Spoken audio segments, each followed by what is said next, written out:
What's up, you guys? Welcome back to my channel. If you're new here, hello, I'm Alyssa.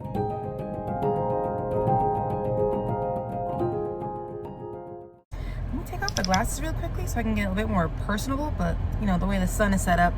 All right, so today I'm on my way to go watch A24's Civil War, a movie written and directed by Alex Garland. So I have seen Annihilation by Alex Garland. I was not a fan. And I have seen Ex Machina, the sci-fi movie that was a hit when it came out that everybody loves. I enjoyed it. I wasn't a super fan, but I did watch it pretty late, so the hype may have gotten to me. But I'm very curious about this. I know that it stars Kirsten Dunst. I know that it has to do with the post-apocalyptic United States.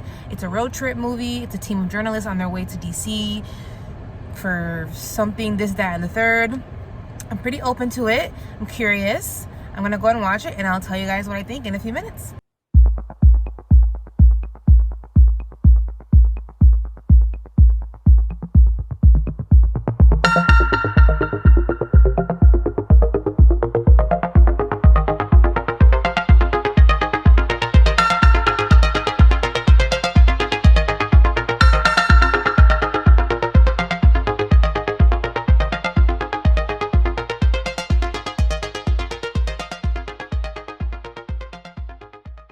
What's up, you guys? Just came back from watching Civil War. So the last movie that I saw in a theater before this movie was The First Omen, which I did do a video.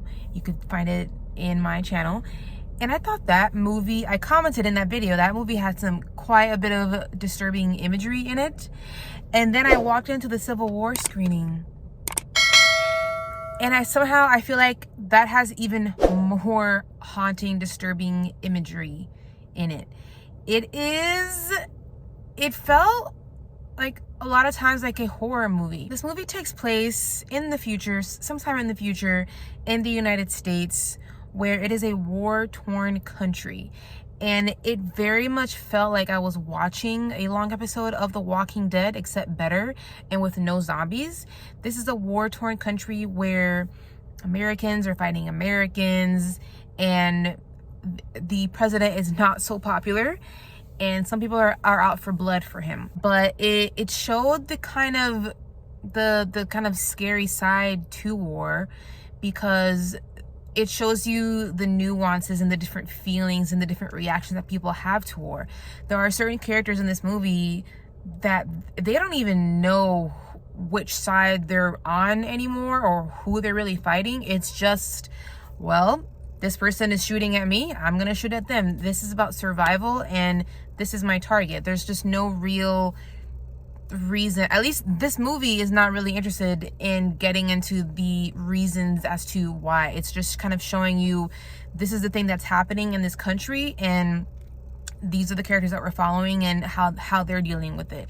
This is very much a road trip film. We're following this team of journalists with Kirsten Dunst and her colleagues, and she kind of plays this veteran photojournalist that is very much, she treats this as business as usual, because of course in her line of work she has been in dozens and dozens of war zones. She's used to almost getting killed, and we get to see an interesting journey with her, because she starts out very much business as usual and kind of stoic, and then she goes on this journey. Things happen at a certain point, and we kind of finally see a little bit of holes that are being poked in her armor because of something that happens. And then we also see the opposite side of that with a younger character who, the actress, I'm not familiar with her name, but I think I have seen her before. She plays the opposite, where she is this young up-and-coming photojournalist who looks up to Kirsten Dunst, and she is very eager and wants to learn, and this is her hero she wants to follow.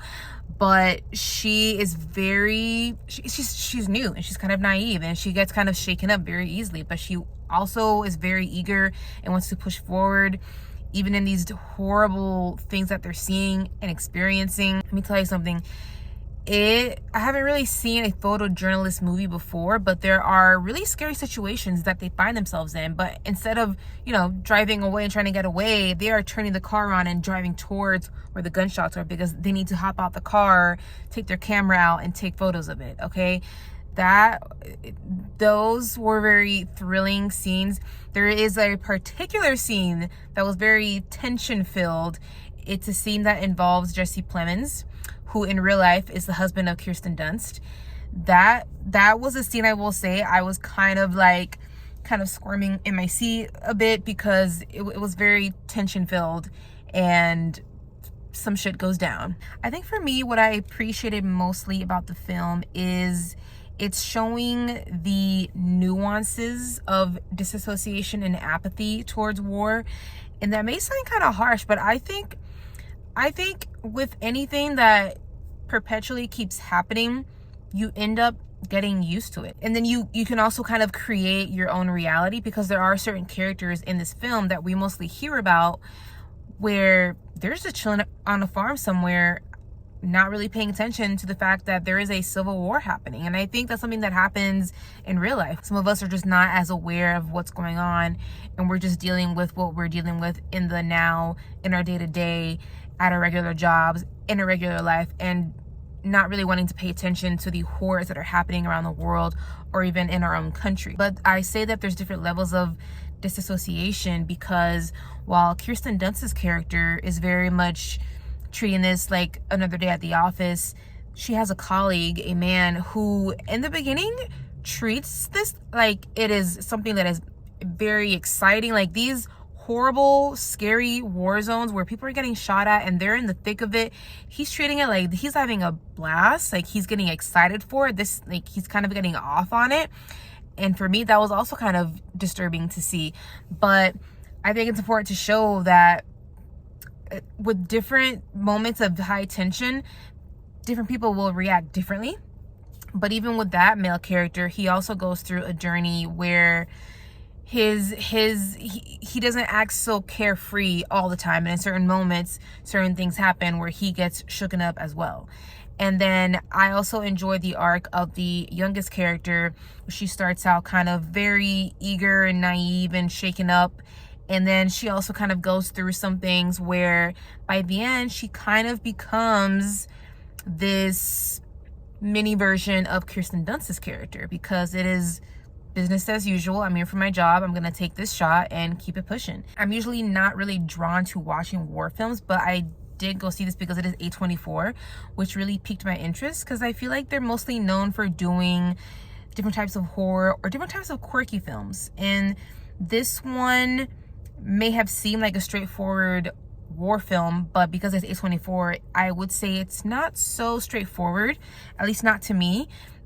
There were some images in here that they show that there were times where I had to look away, because because the camera lingers on it, and it's like my eyes don't want to see that terrible sight anymore. I had to turn away. So there is that aspect, and the fact that we're following a team of photojournalists was something new for me. I thought the performances were really good. The imagery is really beautiful. The way it's filmed, it really makes you kind of squirm in your seat. So when you guys go and watch this, I want you to come back in my comments or DM me on Instagram and let me know what your thoughts were on the characters and the story. I want to know. I'm really curious to see how people will react to this one. Now, while I do think this movie was good, I couldn't help but feel like something was missing, and I think that maybe a different perspective, because this is largely from the eyes of this team of photojournalists. They do mention certain characters that, you know, pretend that none of this is happening and that they are far away, not paying attention to anything. And I think maybe having a few scenes, just cutting away, seeing their perspectives on this, even though there is a scene where we do see a town where they are living like this, I think I would have wanted some more of that. And even also a few scenes cutting back to what the president is thinking through all of this, and certain things that he has done and decisions that he's made. I think maybe then I would have felt just a bit more satisfied overall, because I do feel something is missing from this. But all in all, I give this a 4 out of 5 stars. I thought it had good performances. It was really well shot. There was good tension building, and I appreciated the different types of perspectives that we get to see from the different eyes of these journalists. Thank you guys so much for coming along with me. It's been a ton of fun as usual. Don't forget to hit the like button. It really helps me out. Hit subscribe and hit that bell so that YouTube/Google can remind you when I upload, and I'll catch you guys next time.